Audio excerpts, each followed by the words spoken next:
Hello everyone, আসসালামু আলাইকুম। Welcome to my channel. আশা করি সবাই অনেক ভালো আছেন। আমি আলহামদুলিল্লাহ আল্লাহর রহমতে ভালো আছি।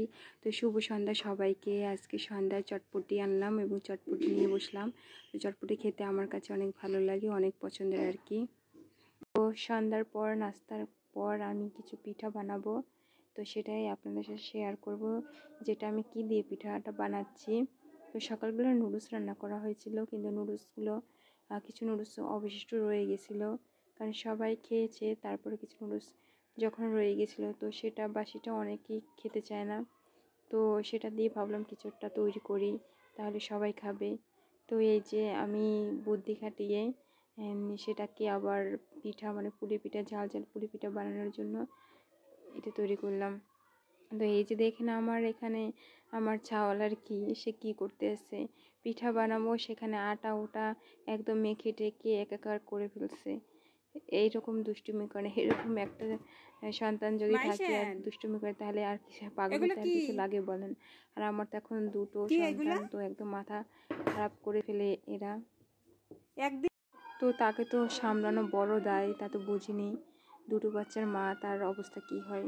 তো এই যে পিঠাগুলো আমি একদম বানিয়ে ফেললাম, এখন ভেজে নিলাম।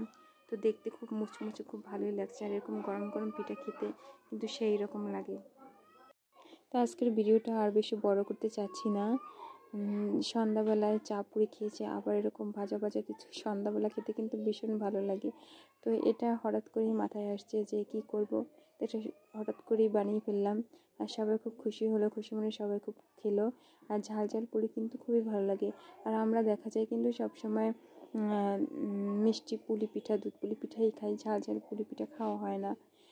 তো পিঠাটা কেমন হলো অবশ্যই সবাই জানাবেন।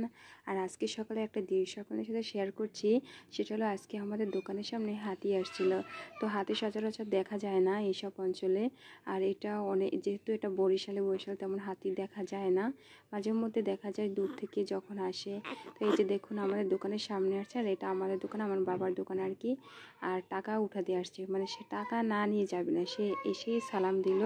তারপরে এই যে টাকা সম্মানী হিসেবে তাকে কিছু দিতে হবে, তো তারপর সে যাবে, সে এই জন্য এখানে করতে আছে। তো তারপর দেখলাম যে মানে রাস্তায় যে সব গাড়ি আসছে, তো প্রত্যেকটা গাড়ি মানে যেতে দিচ্ছে না, যে গাড়ির সামনে এসে গাড়িগুলো মানে আটকে রাখছে, যে টাকা না দিলে, সম্মান না করলে সে যাবে না। একটা কথা বলবো যে আমার ভয়েসের ভিতর আমার কুট্টি মেয়েটার আওয়াজ আসছে, মানে সে আমার কোলে এবং তাকে নিয়ে আমাকে ভয়েস দিতে হয়। তো ভালোই লাগলো হাতিটা দেখলাম, এবং আমার বাচ্চাদেরকেও হাতিটাকে দেখালাম আর কি। তো এই হলো আজকের ভিডিও। আর এরকম দৃশ্য সচরাচর দেখা যায় না, তো তাই এটা ক্লিপ নিয়ে নিলাম আর আপনাদের সাথেও শেয়ার করলাম। তো তারপরে হাতিটা চলে গেল আমাদের দোকান থেকে, যেহেতু দোকান থেকে সম্মানে দেওয়া হয়েছে, আমার বাবা দিয়েছেন, তারপর চলে গেছে। একটু সবার ভালো লাগলে অবশ্যই লাইক কমেন্ট করে পাশে থাকবেন। আর সবাই ভালো থাকবেন, সবার জন্য দোয়া করছি, আমার জন্য দোয়া করবেন। আল্লাহ হাফেজ।